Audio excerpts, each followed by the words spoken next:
اللہ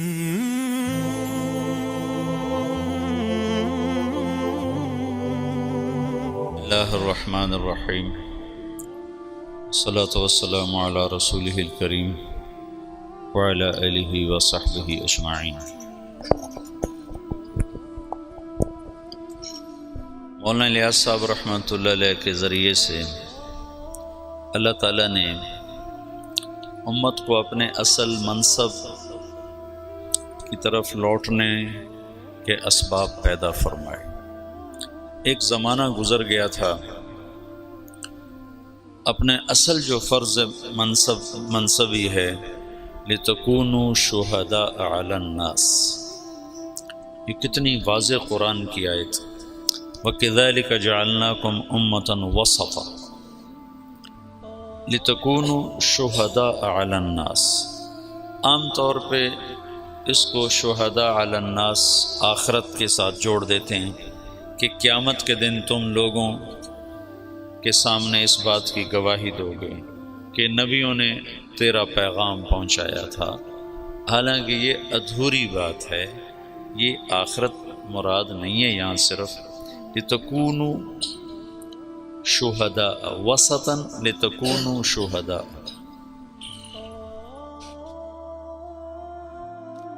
وسط بمعنی واسطہ میں نے ترجمہ تمہیں بتایا تھا، پھر تفسیر طبری میں وہ مل گیا۔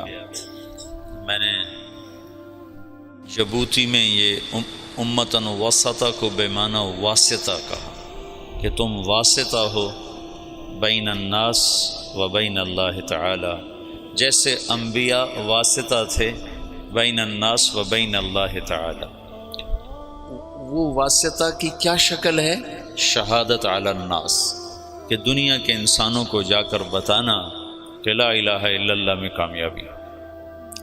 تو اس پر ڈاکٹر فوزی ہیں قطر کے بڑے فاضل آدمی، انہوں نے مجھے کہا کہ یہ تم نے کہاں سے بیان کیا ہے؟ میں نے ان سے پوچھا لغت میں گنجائش ہے اس کی؟ کہنے لگے لغت میں تو بہت اچھی گنجائش ہے اور بہت خوبصورت ہے، لیکن چونکہ یہ قرآن ہے تو اس میں ایسی جرات نہیں کرنی چاہیے جب تک پیچھے سے کوئی اس کی تصدیق موجود نہ ہو۔ تو تم دیکھو اگر کسی تفسیر میں مل جائے تو یہ بہت اعلیٰ مطلب ہے، اگلے مضمون کے ساتھ اس کا جوڑ زیادہ ہے۔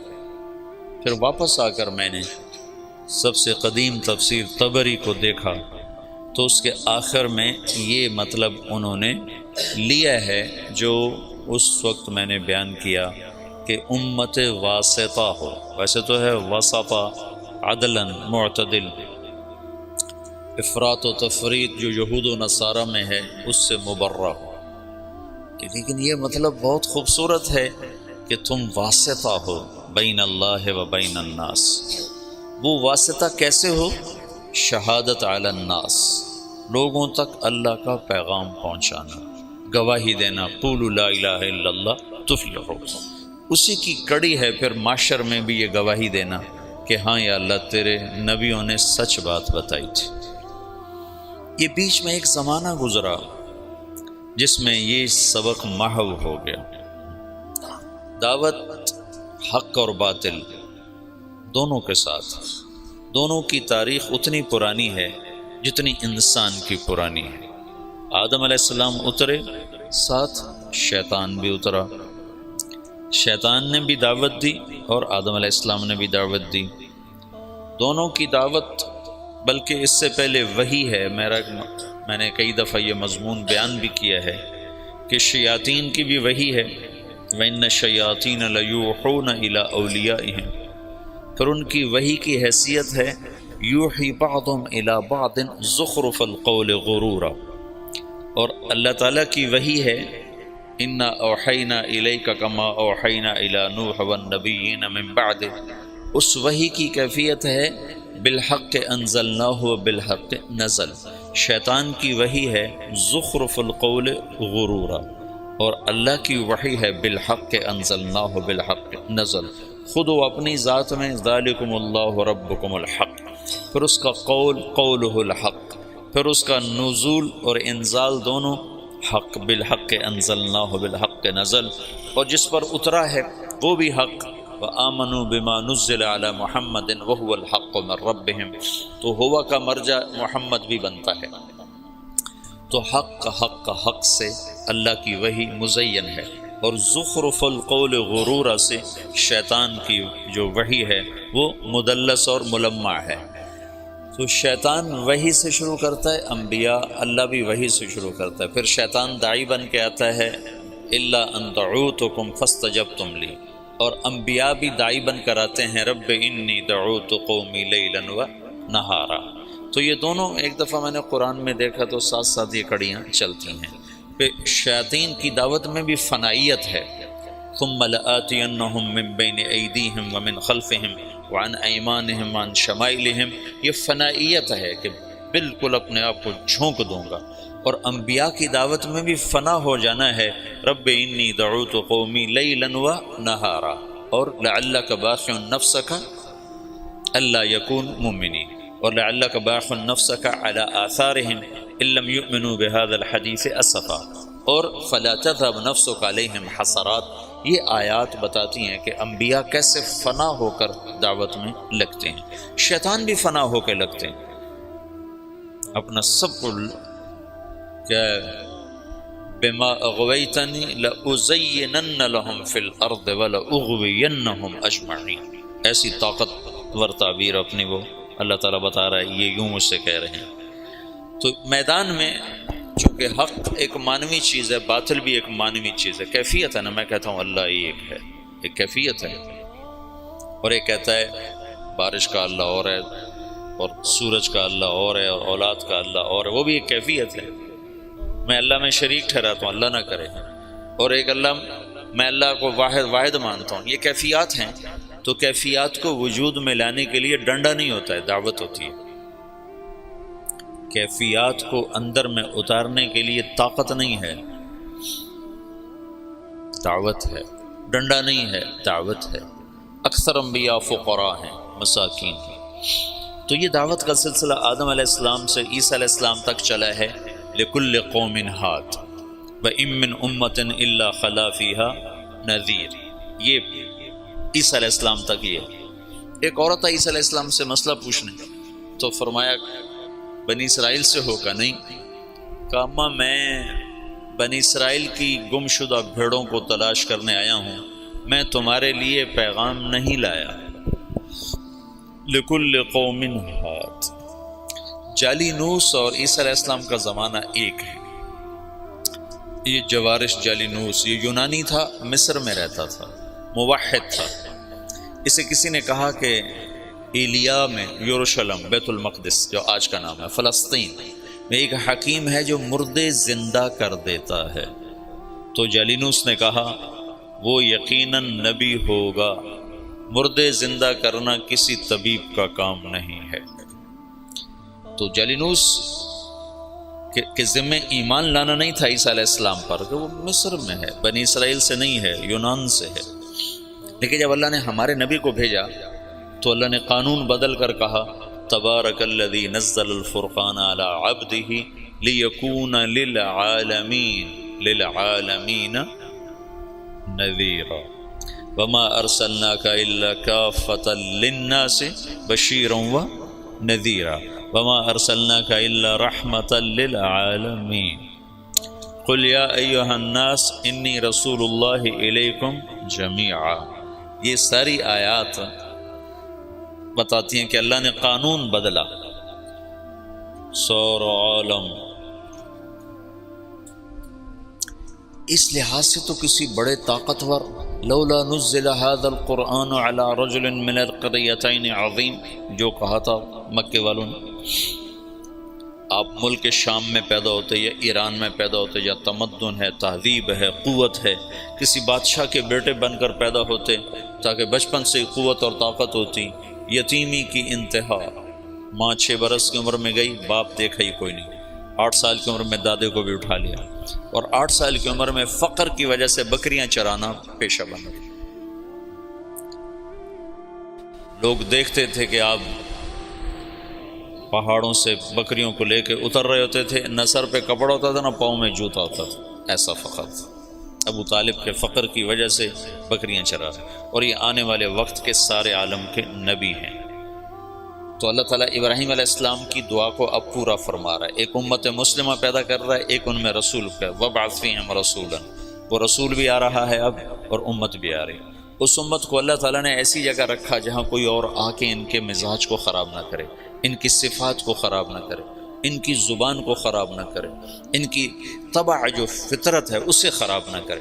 ایک ہے بگاڑ، وہ ایسا تھا جیسے ہیرے کے اوپر مٹی آ جائے۔ 4000 سال کسی تہذیب کو اندر نہیں جانے دیا۔ سعودی عرب دنیا کا واحد ملک ہے جس میں دریا کوئی نہیں، یہ واحد ملک ہے اکیلا پوری دنیا کے نقشے میں، یہ واحد ملک ہے جس میں دریا کوئی نہیں، ورنہ ہر ملک میں دریا ہے۔ جو ملک اتنا، ویسے تو اب اتنے سے جزیرے کو بھی ملک کہتے ہیں، مالدیپ کو بھی ملک کہتے ہیں، جن کا سب سے بڑا جزیرہ ٹوٹل 11 میل کا ہے، 11 کلومیٹر کا ہے، جو ان کا مالے دارالحکومت ہے اس کا نام ہے مالے، تو اس کا ٹوٹل رقبہ 11 کلومیٹر ہے، 11 کلومیٹر اس میں ختم ہو جاتا ہے۔ اور اس کے دائیں بائیں چھوٹے چھوٹے اور جزیرے ہیں، کوئی 2500 کے قریب، کوئی آدھے کلومیٹر کا، کوئی 1 کلومیٹر کا۔ ملک جسے ملک کہتے ہیں اس میں صرف سعودی عرب ایسا ملک ہے جس میں دریا کوئی، اور یہ جزیرۃ العرب ہے، یہ واحد جزیرۃ العرب ہے جس میں بارش نہیں ہوتی۔ جزیرۃ العرب کا مطلب اس کے 3 طرف سمندر ہے، 3 طرف۔ جس ملک کے 3 طرف سمندر ہو وہ مسلسل بارشوں کی زد میں ہوتا، مسلسل۔ تو آپ سعودی عرب کا نقشہ اٹھا کر دیکھو تو خلیج عقبہ، بحیرہ احمر اور نیچے بحیرہ عرب، اور 3 طرف کے سمندر کے باوجود سعودی عرب میں سال سال گزر جاتا ہے، بارش کا قطرہ نہیں گرتا۔ بیچارے حرمین والے استسقاء پڑھ رہے ہوتے ہیں اور نماز کے اندر دعا مانگ رہے ہوتے ہیں۔ وہ میں نے یہ دیکھا جب بھی میں گیا ہوں حرم میں اور انہوں نے دعا کے لیے ہاتھ اٹھائے ہیں بارش کی، تو اللہ نے بارش ضرور کی۔ اچھا، یہاں بارش کیوں نہیں ہوتی؟ 3 طرف سے سمندر ہو اور بارش نہ ہو، یہ کیا چکر ہے؟ تو اللہ تعالیٰ نے سعودی عرب کے پہاڑوں کو اس طرح رکھا ہے ترتیب کے ساتھ کہ مونسون ہواؤں کے لیے وہ رکاوٹ بن گئے ہیں، ہواؤں کے لیے رکاوٹ بن گئے۔ پہاڑوں والجبال ارساہا، پہاڑ کوئی عربوں نے تو نہیں لگائے تھے، اللہ نے ان کو اس ترتیب سے لگایا ہے۔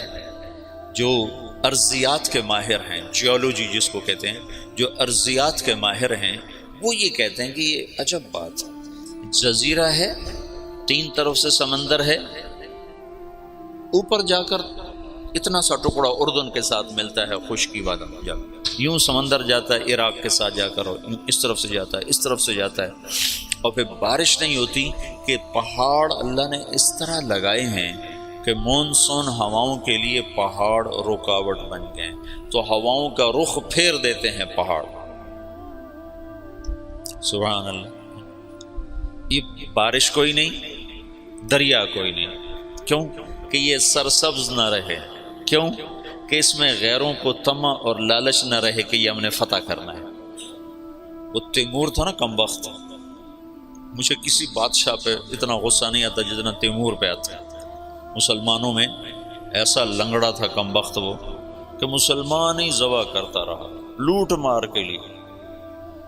تو کسی نے اس کو کہا ہندوستان میں بڑا خزانہ ہے، تو ہندوستان کتنے ہزاروں میل دور سمرقند سے اور پورا لشکر لے کر دلی پہ چڑھ گیا اور لاکھوں انسان ذبح کر دیے اور خزانہ لوٹ کے لے گیا۔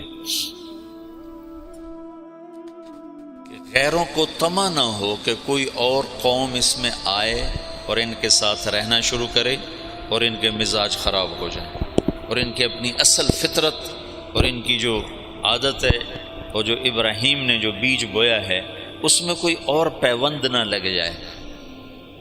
اس لیے اللہ نے بارش نہیں رکھی، سرسبز نہیں رکھا، فقر۔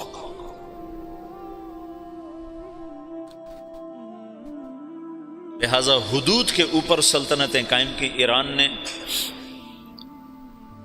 ہیرا کو قابو کیا اور نصارہ نے یمن کو قابو کیا، لیکن جو اندر ہے وہ 4000 سال ایسے، یہ جو بیج بنتا ہے نا، بیج کپاس کا بیج، گندم کا بیج، اس کو 10 سال لگتے ہیں۔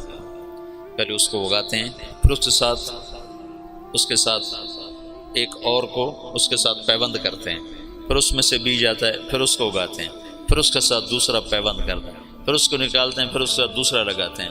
10 برس کے بعد ایک بیج تیار ہوتا ہے کہ آپ دیکھتے ہو کہ ایک کھیت ہے، وہ سارے جتنے بھی اس میں پودے ہیں ان کا ایک رنگ ہے، پتوں کی ایک شکل ہے، ایک سائز ہے، ایک قد ہے۔ یہ ایسے نہیں ہے، اس کے پیچھے 10 برس لگے ہیں کہ ایسا بیج تیار کیا جائے جو ایک سائز کی ہر شے تیار کرے۔ تو محمد مصطفیٰ اور صحابہ کو تیار کرنا ہے تو یہ دنیا اسباب کی جگہ ہے، اللہ تعالیٰ ایک پل میں کر سکتا ہے، لیکن اتنی بڑی ہستیوں کو وجود میں لانے کے لیے 4000 سال کا سفر چاہیے۔ ایک کپاس کے بیج کو 10 سال کا سفر چاہیے، تو آخری نبی کو اور آخری نبی کے جان نثاروں کو وجود میں لانے کے لیے 4000 سال کا سفر ضروری تھا، اور اس میں کوئی اور شامل نہ ہو، انہی کو اللہ تعالیٰ خالص کرتا گیا کرتا گیا کرتا گیا کرتا گیا۔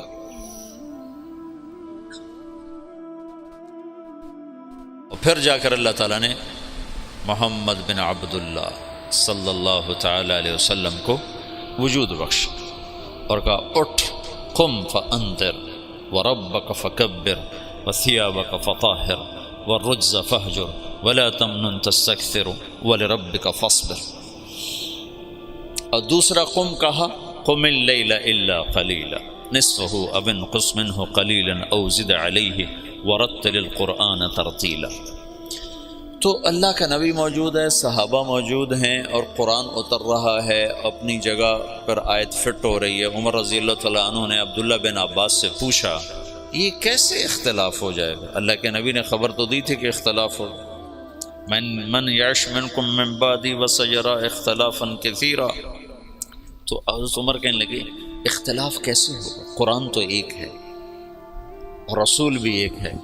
تو عبداللہ بن عباس نے کہا اختلاف ایسے ہوگا کہ آج قرآن اتر رہا ہے اور ہم دیکھ رہے ہیں یہاں اترا، اس موقع پر اترا، اس وجہ سے اترا۔ بعد میں آنے والی جو نسل ہوگی وہ قرآن ان کے سامنے ہوگا، اترنے کی جگہ ان کے سامنے نہیں ہوگی، تو اس آیت کو یہاں فٹ کریں گے، وہ اس آیت کو یہاں فٹ کریں گے، اس سے ان میں ٹکر ہو جائے گی۔ تو عمر رضی اللہ تعالیٰ عنہ نے آہ بھرے کہ آئے ہائے ہاں یہ ہو جائے گا۔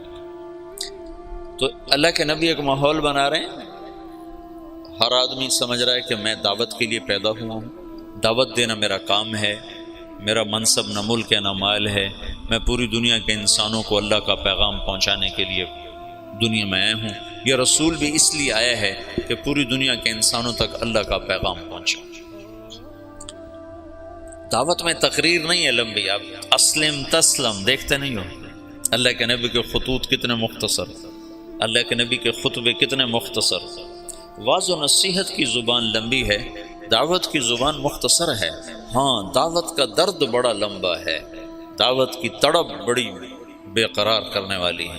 اس بے قراری میں بھی ایک اللہ تعالیٰ نے مزہ رکھا ہے، وہ مزہ دیا تڑپ نے کہ یہ آرزو ہے میری، میرے دونوں پہلوؤں میں دل بے قرار ہوتا۔ اس کی بھی ایک تڑپ ہوتی ہے، اس تڑپ کا نام تبلیغ ہے۔ مولانا الیاس صاحب سے تبلیغ کا کام لیا جا رہا ہے۔ خطابت کے میدان میں عطاء اللہ شاہ بخاری شاہ سوار ہے، عشاء کے بعد کھڑا ہوتا ہے اور فجر کی اذان ہوتی ہے اور مجمع نہ سوتا ہے نہ اٹھتا ہے۔ ایسے خطیب ابو الکلام آزاد ہیں جو الفاظ کا جادو کر دیتے ہیں مجمع میں، اور الفاظ کے سحر میں لوگ کھو جاتے ہیں۔ حبیب الرحمن لدھیانوی ہیں، عزیز الرحمن سیوہاروی ہیں، یہ اس زمانے کے بڑے خطبات۔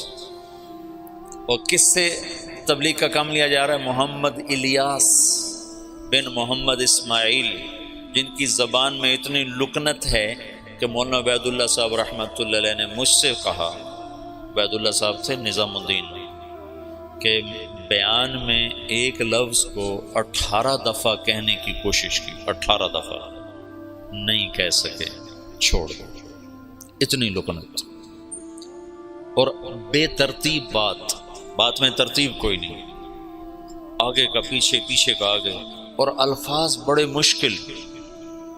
وہ زمانہ تھا فارسی عربی زبانوں پہ چڑھی ہوئی تھی، تو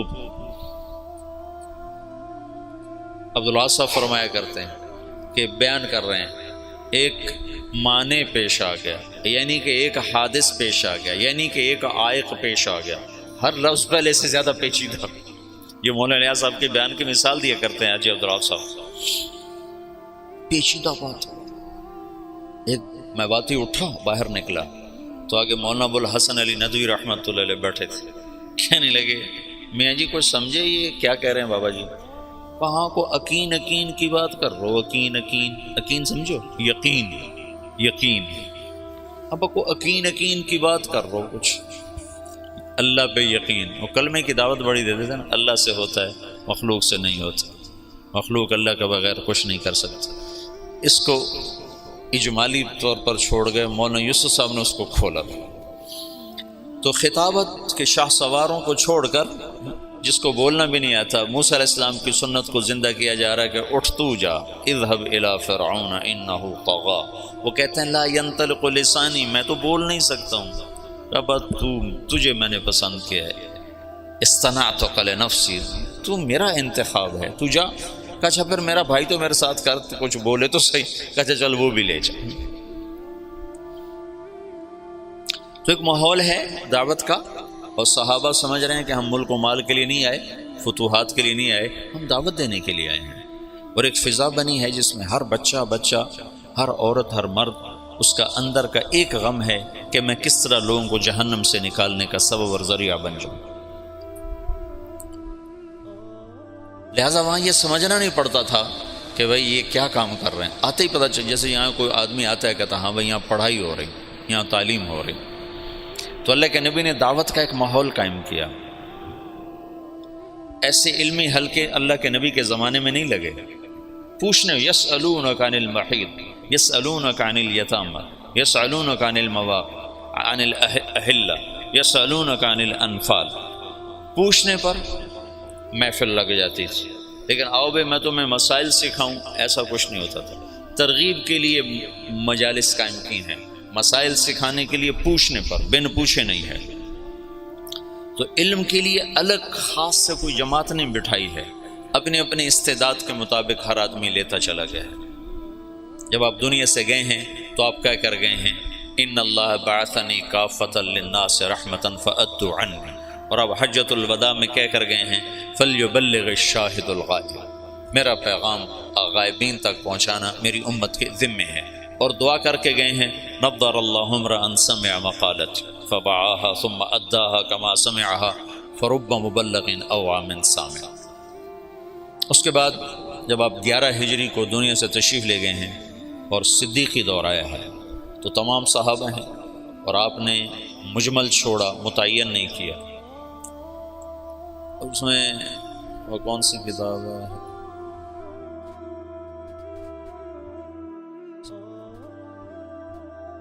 سیوطی نے خلفاء پر کتاب لکھی، تاریخ الخلفاء۔ تاریخ الخلفاء میں ایک روایت ہے کہ صحابہ نے کہا یا رسول اللہ استخلف، کسی کو آپ اپنا نائب متعین فرمائیں۔ کہا نہیں میں نہیں کروں گا، اگر میرے کرنے کے بعد تم اس کی نافرمانی کرو گے تو تم پہ اللہ کا عذاب آئے گا۔ یہ حکمت بتائی۔ دوسرا اللہ کی تقدیر پہ راضی ہونا، کہ اختلاف ہونا تھا تو اللہ کی تقدیر پہ راضی ہو کے چپ کر کے چلے گئے۔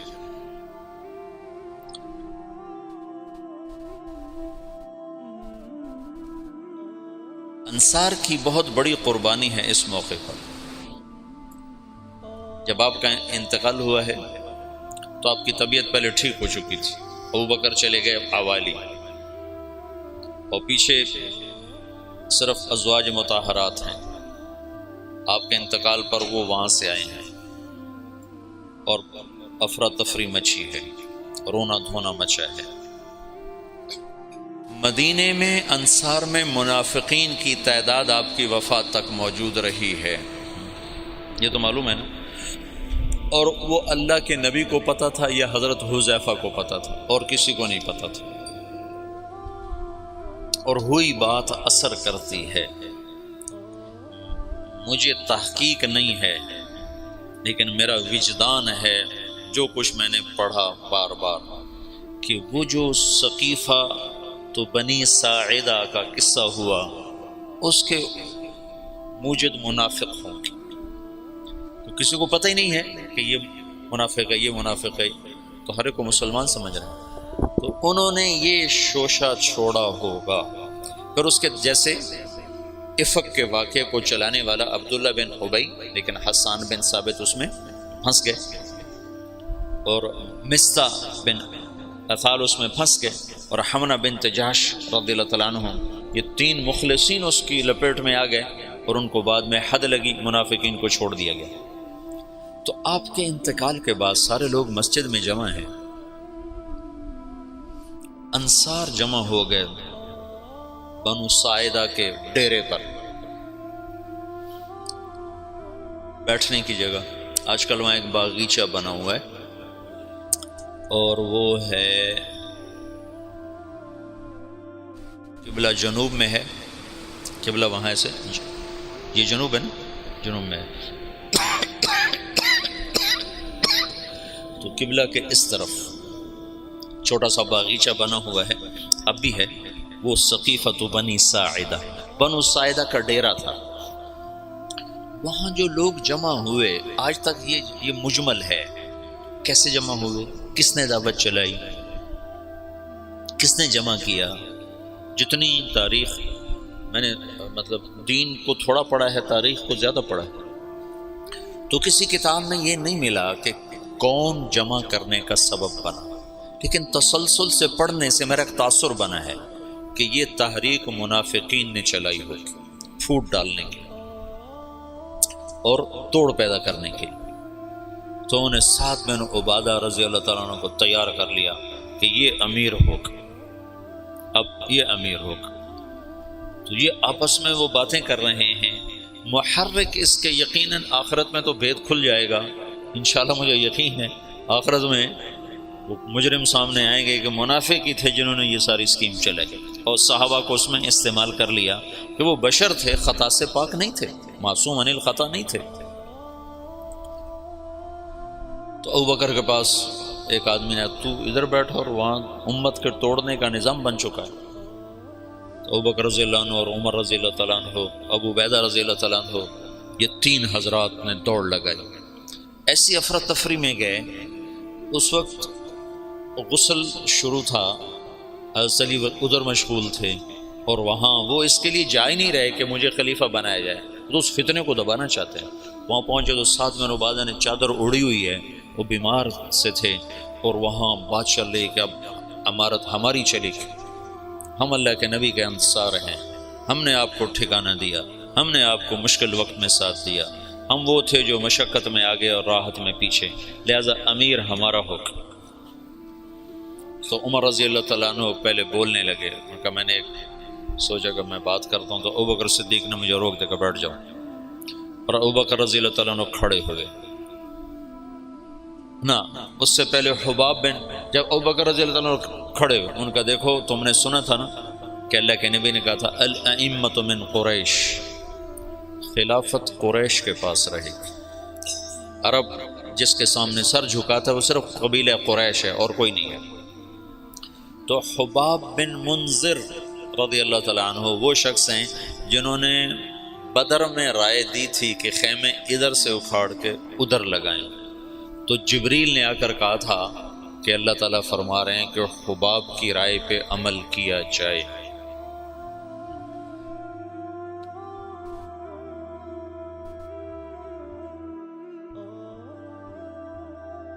ہر انسان ہر وقت ایک حال پہ نہیں رہتا ہے، یا تو ایسی بڑی رائے دی کہ اللہ نے کہا کہ حباب کی رائے پہ عمل کیا جائے، یا ایسی رائے دی کہ توڑ دینے والا نظام بن جائے۔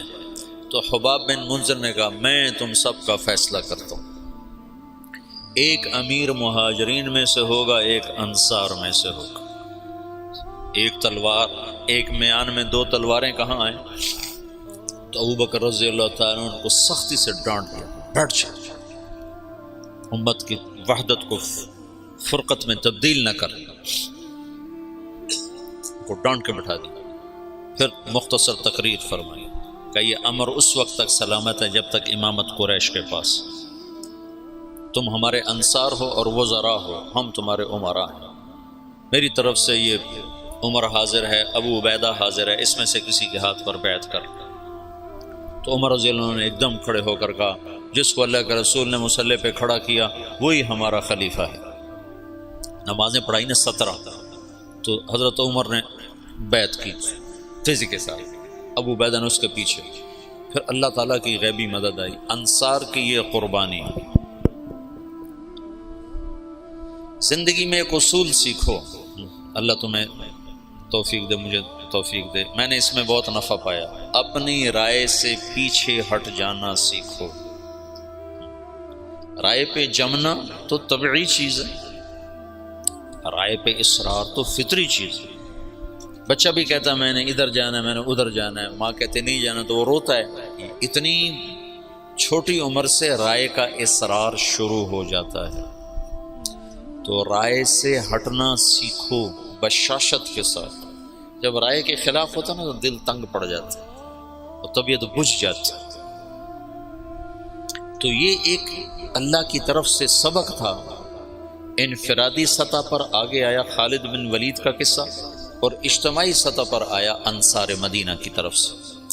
اجتماعی سطح پر انصار مدینہ ایک دم پیچھے ہٹا اپنی رائے سے بشاشت کے ساتھ، امت بن کے۔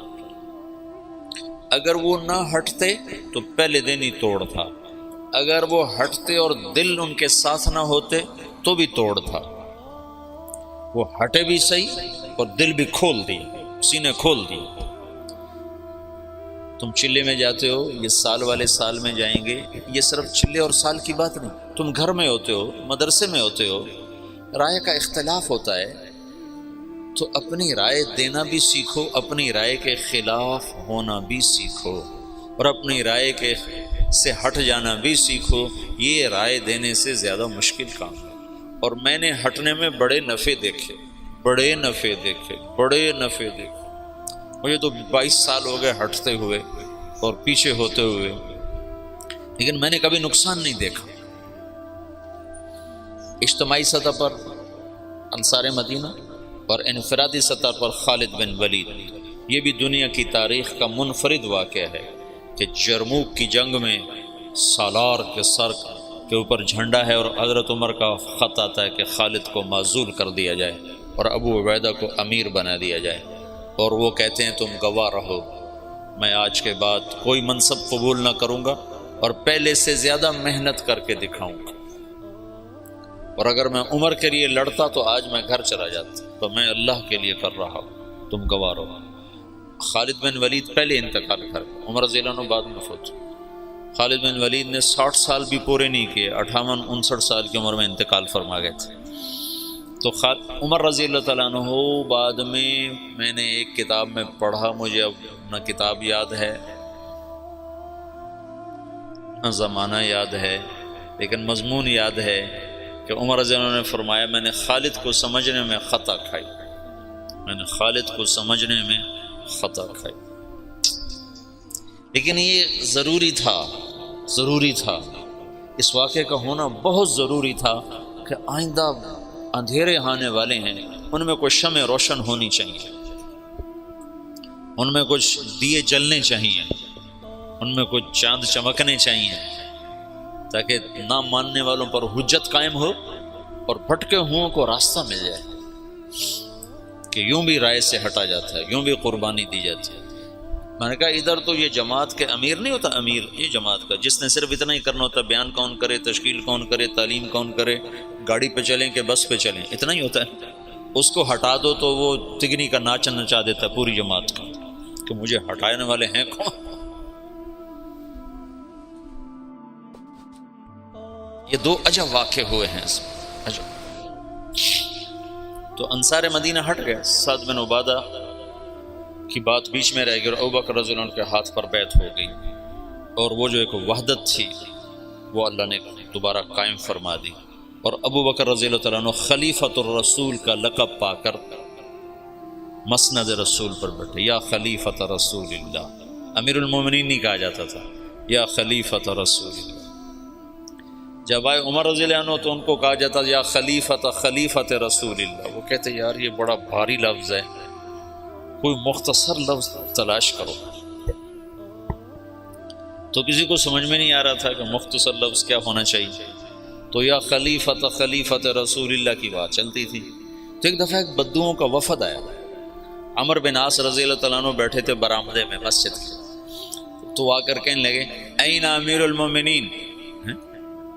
انہیں اپنی بدوانہ فصاحت میں کہا این امیر المؤمنین، تو عمر بن عاص رضی اللہ عنہ نے چھلانگ لگائی، وہ سیدھے گئے حضرت عمر کے دروازہ پھلانگ کر کہنے لگے السلام علیکہ یا امیر المؤمنین۔ تو حضرت عمر نے درہ اٹھا کہا تو یہ کہہ نہیں سکتا، کسی اور نے کہا ہے، یہ تیری فصاحت نہیں ہے، یہ کوئی اور ہے، بتا تجھے کس نے سکھایا۔ انہوں نے کہا وہ باہر بدوؤں کا وفد آیا ہے، انہوں نے کہا این امیر المؤمنین، کہ بس آج کے بعد یہی میرے لیے مناسب ہوگا۔ تو پھر امیر المؤمنین چلا 1924 تک، جب خلافت عثمانیہ ختم ہوئی 1924 میں، تو تب جا کر یہ لقب ختم۔ خلافت عثمانیہ ہے ترکوں کی، جو انہوں نے مصر سے سلطان سلیم تھا محمد فاتح کا بیٹا، پہلے ترک بادشاہوں کا رخ تھا یورپ کی طرف، سلطان سلیم نے رخ کیا مشرقی علاقوں کی طرف، مصر فتح کیا۔ مصر میں بڑی خوبصورت حکومت تھی، مملوک ممالک بحریہ، ترکی تھے، لیکن وہ بنو عباس کو برکت کے طور پر خلیفہ بناتے تھے، طاقت ساری ان کے پاس، اور ان کا تبرک نام تھا خلیفہ امیر المومنین، اس کو کہا جاتا تھا۔ تو پھر سلطان سلیم نے وہ کٹ پتلی سلطنت خلافت کی ختم کی، اور خلافت کا وہ ایک آبا وہ اور سب کچھ لے کر استنبول آیا، اور یہاں پھر امیر المومنین ترکوں میں منتقل ہو۔ پھر مصطفیٰ اتا ترک نے جب پہلی جنگ عظیم کے بعد اسے ختم کیا، آخری جو خلیفہ تھا وہ سلطان عبد الحمید تھا، اور عبد الحمید کے باپ عبد المجید نے یہ مسجد نبوی بنائی اور حرم بنایا، جو پرانا اب تو پرانا ہو گیا، لیکن اس وقت کے لحاظ سے یہ بہت بڑا حرم تھا مسجد نبوی کا اور مکے کا۔ خلافت صدیقی کا جو پہلا سال ہے وہ فتنوں کی نظر ہو گیا کہ لوگ مرتد ہو گئے، عرب مرتد ہو گئے، پھر ان کو واپس لانے میں ایک وقت لگا۔ پھر ایک سال کے بعد ابوبکر رضی اللہ تعالیٰ عنہ نے کبھی اللہ کے نبی نے ہمیں ذمہ کیا تھا کہ میرا پیغام آگے پہنچاؤ، تو اب تم لوگ نکلو۔ تو انس تو اس میں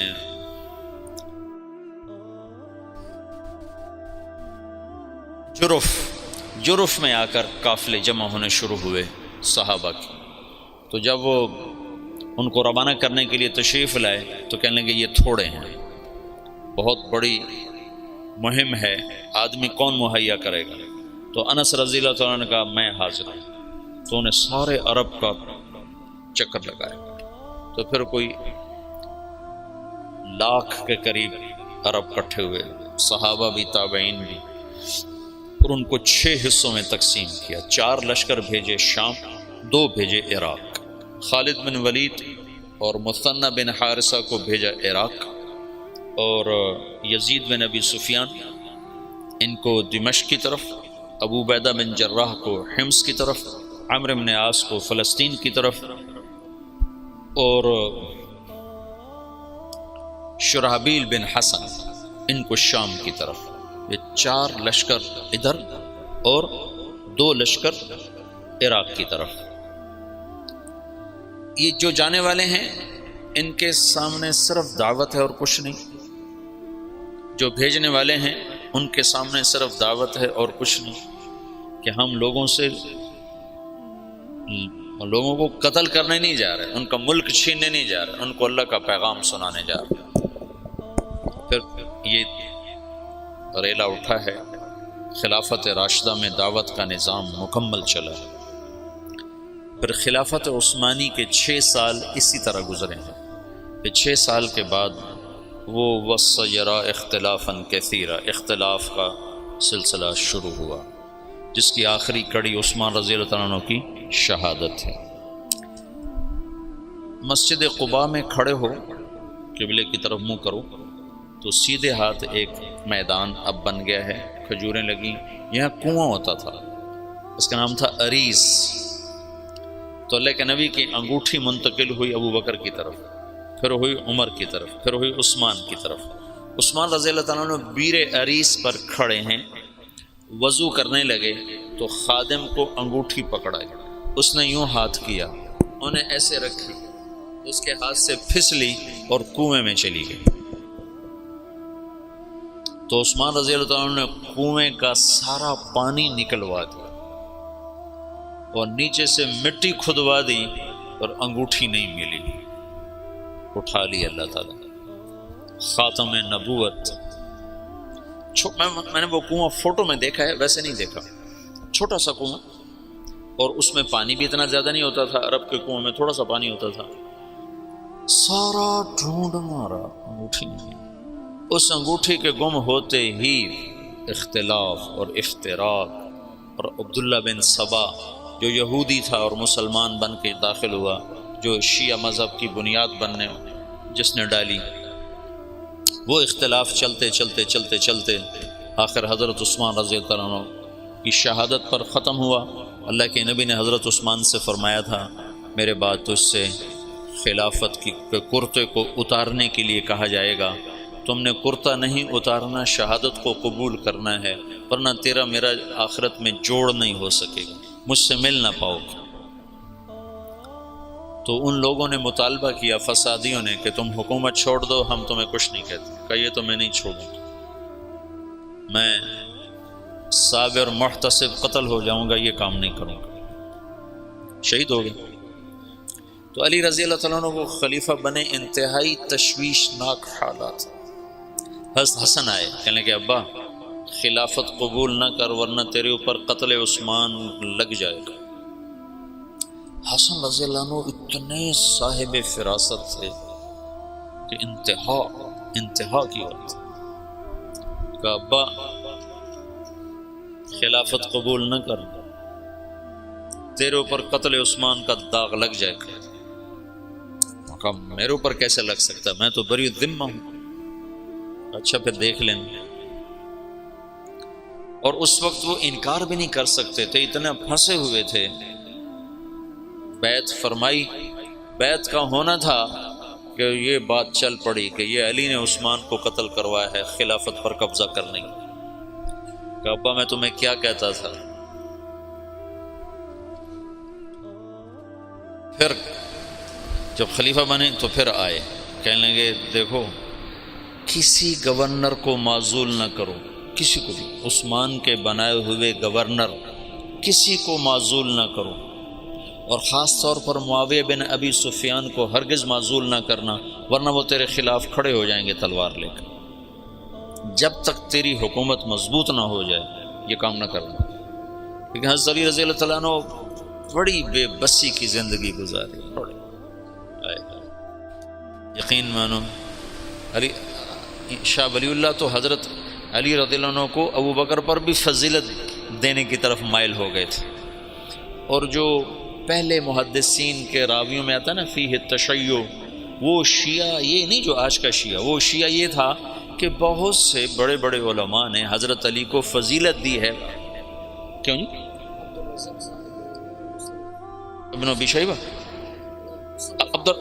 اچھا ہاں، عبد الرزاق جو مصنف عبد الرزاق جو مشہور کتاب ہے، تو ایسے بہت سے بڑے بڑے علماء نے حضرت علی کو فضیلت دی ہے باقی تین پر، جو ان پر دکھ گزرے ہیں، جو درد بری کہانی ہے، عجب داستان۔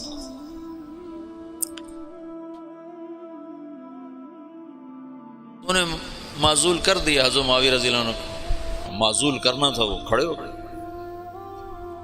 حالات ایسے بن گئے تھے، شام والوں نے زید بن ثابت رضی اللہ تعالیٰ نے حضرت عثمان کا کرتا اور حضرت نائلہ کی کٹی ہوئی انگلیاں، جب وہ قتل کیا گیا تو نائلہ سامنے آئیں بیوی، تو ان کی انگلیاں کٹ گئیں، اور وہ کرتا جس میں وہ شہید کیے گئے وہ حضرت زید بن ثابت نے اتار لیا اور انگلیاں لے کر شام جا کر معاویہ کو پکڑا، معاویہ رضی اللہ تعالیٰ عنہ نے لے کر جامع مسجد دمشق میں لٹکا دیا۔ اب کون تحقیق کرے گا کہ کس نے قتل کیا کس نے نہیں کیا؟ ایسی غلط فہمی کی ہوا چلی کہ سب نے حضرت علی پر الزام لگا دیا کہ علی ہی عثمان کے قاتلوں کو پناہ دینے والا ہے، اور اسی سے یہ ہوا ہے، وہ بری الذمہ پاک پاکیزہ۔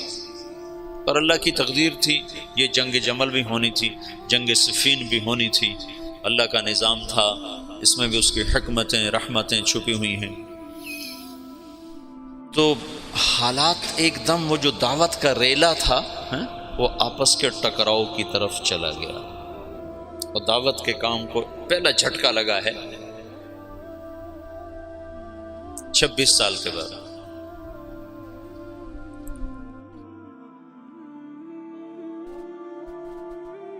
جنگ جمل کی نوبت آ گئی،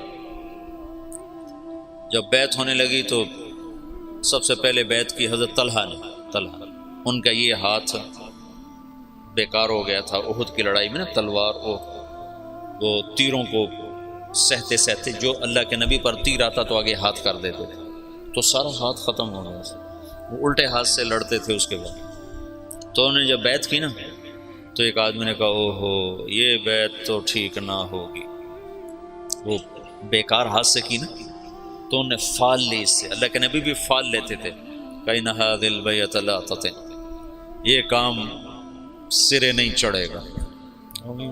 4 سال دکھ سہتے سہتے آخر شہید ہو، اتنے دکھی ہو گئے تھے آخری دنوں میں حضرت علی کہ اپنی یوں داڑھی پکڑ کے کہتے تو کب رنگین ہو، تو کب رنگین ہو، کیونکہ اللہ کے نبی نے کہا تھا علی تو اس وقت تک نہیں مر سکتا جب تک تیری داڑھی تیرے خون سے رنگین نہ ہو جائے، تیرے سر کے خون سے رنگین نہ ہو جائے۔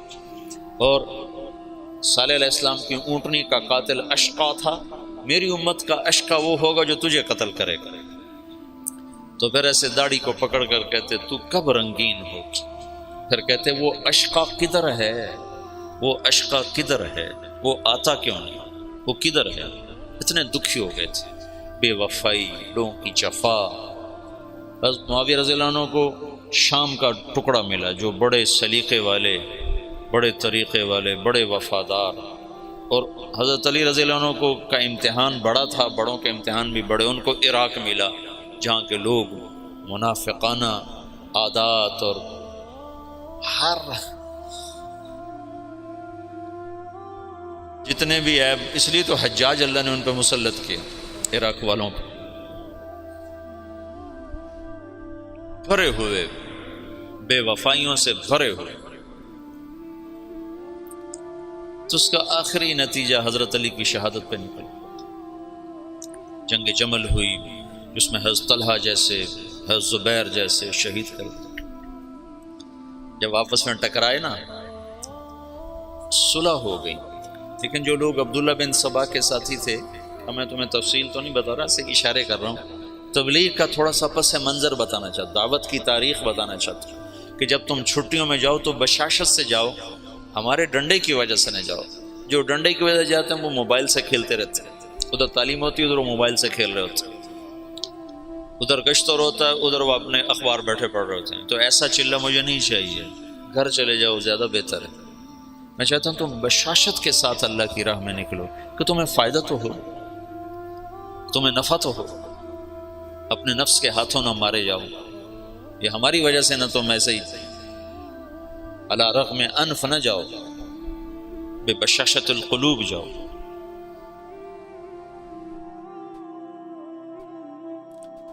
جب صلح ہو گئی تو رات کو انہوں نے طے کیا کہ آدھے ادھر حملہ کر دو آدھے ادھر حملہ کر دو، جو بیچ میں فسادی تھی۔ تو تہجد کے وقت آدھے لوگوں نے حضرت علی پہ حملہ کر دیا، آدھوں نے حضرت زبیر حضرت عائشہ کے لشکر پہ حملہ کر دیا، اور دونوں طرف شور مچا دیا۔ علی نے حملہ کر دیا، انہوں نے کہا زبیر نے حملہ کر دیا۔ تو علی کہنے لگے او ہو آئے ہائے۔ حضرت حسن جب نکلنے لگے نا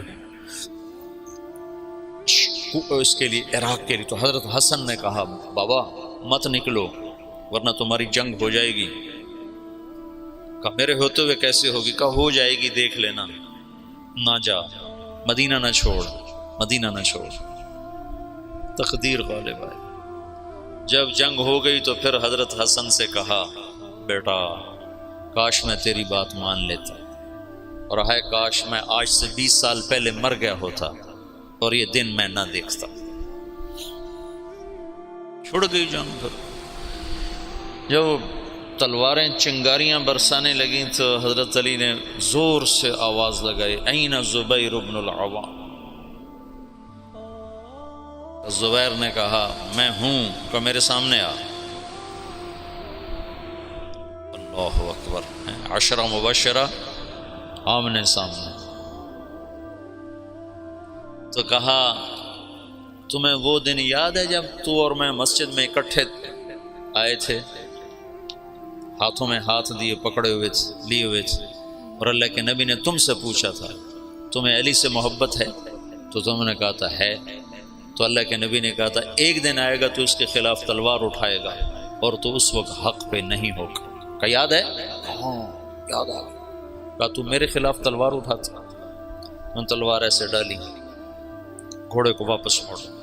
تو عبداللہ بن زبیر وہ روح رواں تھے لشکر عائشہ کی، کدھر جاتے ہو؟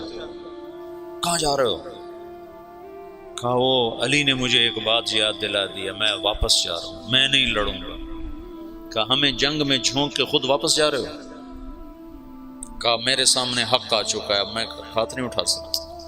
کہا پھر ہم تو نہیں پیچھے ہٹ سکتے، اب تو فیصلہ ہو کر ہی پیچھے ہٹیں گے۔ طلحہ رضی اللہ تعالیٰ عنہ کو بھی حضرت زبیر نے کہا زبیر طلحہ یہ بات یاد کر، اللہ کے نبی نے مجھے کہا تھا۔ انہوں نے بھی گھوڑے کو واپس موڑ لیا، لیکن ان کو تو ایک تیر لگا اور اس میں وہ گر کے شہید ہو گئے، اور زبیر رضی اللہ تعالیٰ عنہ وہاں سے نکل گئے۔ آگے ایک جگہ سوئے ہوئے تھے تو ابن جرموز نے سوتے سوتے ان کو قتل کر کے ان کا سر کاٹ کے حضرت علی کو آ کر پیش کیا۔ تو حضرت علی نے فرمایا زبیر کے قاتل کو جہنم کی بشارت ہو۔ اللہ کے نبی نے کہا تھا جو زبیر کو قتل کرے گا وہ جہنم کا ایندھن ہے، تو آپ نے کہا زبیر کے قاتل کو جہنم کی بشارت ہو۔ تو اللہ نے یوں سچ کیا کہ میں تیری خاطر تیرے سب سے بڑے دشمن کو قتل کر کے آیا، اور تو مجھے دوزخ کی بشارتیں سناتا ہے، اور تلوار لے کر اپنے گلے پر پھیر دی، خودکشی کر کے مر گیا۔ جہنم سچ ہو گیا۔ حضرت طلحہ کی لاش پہ گزرے حضرت علی تو ان کا ہاتھ پکڑ کے نہ یہ چوما اور رونے لگے کہ یہ وہ ہاتھ ہے جس نے اللہ کے نبی کے لیے احد میں ڈھال کا کام دیا تھا اور تیروں کو سہتے سہتے شل ہو گیا تھا۔ اور عبداللہ بنو زبہ نے حضرت عائشہ کے اونٹ کو گھیرے میں لیا ہوا تھا، اور ایسے لوہے کی دیوار بن گئے تھے بنو زبہ کو تو حضرت عائشہ ہی بخشوا جائیں گے انشاءاللہ۔ کہتے الموت احلی عندنا من العسل نحن بنو ضبۃ اصحاب الجمل نحن بنو الموت اذ الموت نزلی ننعبن عفان باطراف الاسل رد علینا شیخنا ثم بجلی۔ یہ رجز پڑھ رہے تھے اور جان کی بازی لگا رہے تھے۔ ایک دفعہ ایک شخص ملنے آیا حضرت عائشہ رضی اللہ تعالیٰ عنہ سے، کہا کہاں سے ہو؟ کہا میں بنو زبہ سے ہوں۔ کہا ایک نوجوان میرے اونٹ کے پاس شعر پڑھ رہا تھا، اس کو جانتے ہو؟ کون؟ کہا وہ تو خود تو پردے میں تھے۔ کہا ایک نوجوان کے آواز آ رہی تھی، کہہ رہا تھا یا امنا خیر ام نعلم،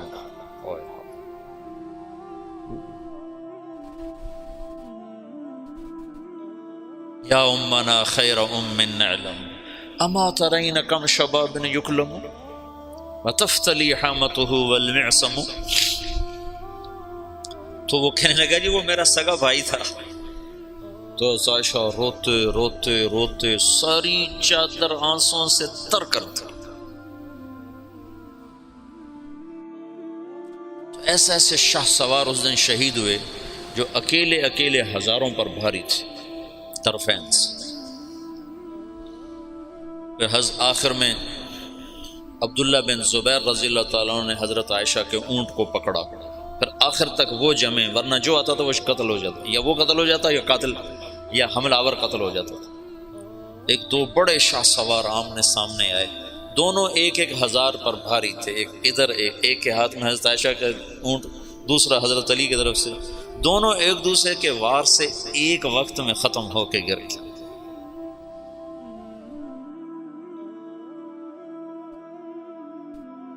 اوئے ہوئے ہوئے۔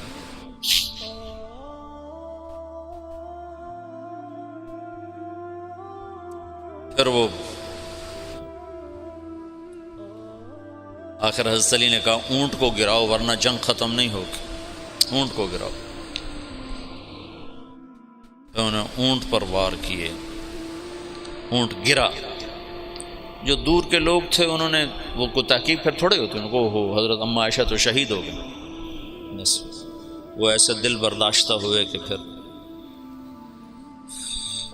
میدان چھوڑ دیا۔ تو حضرت علی نے فرمایا کوئی کسی کے پیچھے قتل کے لیے نہ بھاگے، مال غنیمت کے طور پر مال نہ لوٹا جائے۔ تو محمد بن ابو بکر حضرت عائشہ کے بھائی، اسماء بنت عمیس کے بیٹے، وہ حضرت علی کی طرف سے تھے، تو جب اونٹ گرا تو وہ بھاگ کر آئے، انہیں جلدی سے اندر ہاتھ ڈالا۔ تو بہن ہے کہ پتہ کرنے کے لیے کہ خیریت تو ہے، اما عائشہ کو تو نہیں پتا کہ یہ ہاتھ کون کس کا ہے، محرم ہے غیر محرم ہے، کہ کون ہے حرم رسول کی طرف ہاتھ بڑھانے والا، اللہ اسے آگ میں جلا دے۔ وہ میں تیرا بھائی ہوں محمد کا ہو گیا۔ جب مصر پر حضرت معاویہ رضی اللہ تعالیٰ نے چڑھائی کی تو اس وقت محمد بن ابی بکر یہ مصر کے گورنر تھے حضرت علی کی طرف سے، تو ان کو شکست ہوئی اور یہ بھاگے اور پھر پکڑے گئے۔ تو ان کا پیاس سے برا حال تھا، زبان نکل رہی تھی، کہنے کہ مجھے پہلے پانی پلاؤ پھر قتل کرنا۔ تو حضرت معاویہ کے لشکر کے امیر نے کہا عثمان کو تم نے پیاسا مارا، یہ حضرت عثمان کے قاتلوں میں شریک تھے۔ محمد بن ابی بکر آ کر ایسے داڑھی پکڑی، حضرت عثمان کی داڑھی کو یہاں سے پکڑ کے یوں جھٹکا دیا۔ تو انہوں نے کہا تیرا باپ تو اس داڑھی کی بڑی قدر کرتا تھا۔ تو ایسی شرم آئی کہ واپس چلے گئے، بس اس کے بعد حصہ نہیں لیا، لیکن بس داڑھی پکڑنا ہی کافی ہو گیا تھا۔ تو انہوں نے کہا عثمان کو پیاسا مارتے ہو، خود پانی مانگتے ہو، کہ تمہیں اسی پیاسا قتل کروں۔ معاویہ بن خدیج ایسے کوئی امیر کا نام تھا، مجھے پورا نام یاد نہیں ہے، ذہن سے نکل گیا۔ قتل کیا، پھر ایک گدھے کی کھال میں اس کی لاش کو لپیٹ کر اسے آگ لگا دی، اور وہ جل گئے۔ حضرت عائشہ کا فرمان سچا ہوا، اللہ اسے آگ میں جلا دی۔ تو ایک دفعہ جو دعوت کو جھٹکا لگا ہے، یہ اللہ کا نظام تھا، اختلاف ہونا تھا۔ حضرت علی کی شہادت پر ایک دور ختم ہوتا ہے، حضرت حسن رضی اللہ عنہ خلیفہ بنتے ہیں، پھر وہ 6 مہینے بعد حضرت معاویہ کے حق میں دستبردار ہو جاتے ہیں، اور پھر دوبارہ دعوت کا دور چلتا ہے، اور پھر دعوت اپنے علی قدم و ساق قائم ہوتی ہے، اور پھر وہ اسلام کی ریل پیل لہل بہر دوبارہ واپس آتی ہے جب حضرت معاویہ رضی اللہ تعالیٰ عنہ خلافت کو سنبھالتے ہیں۔ یہ آج کی مجلس میں اتنے کافی ہے، آئندہ بھی میں روز ایسی مجلس میں تھوڑا تھوڑا آپ کو پیچھے سے لے کر مولانا الیاس صاحب تک مختصر کر کے سناؤں گا، چونکہ میں اب مطالعہ تو کر نہیں سکتا کہ پڑھوں اور مستحضر کروں، جو مجھے یاد ہوگا وہ تمہیں بتا دوں گا، جو بھول گیا سو بھول گیا، جو تھوڑا بہت یاد ہے وہ میں تمہیں بتاتا رہوں گا۔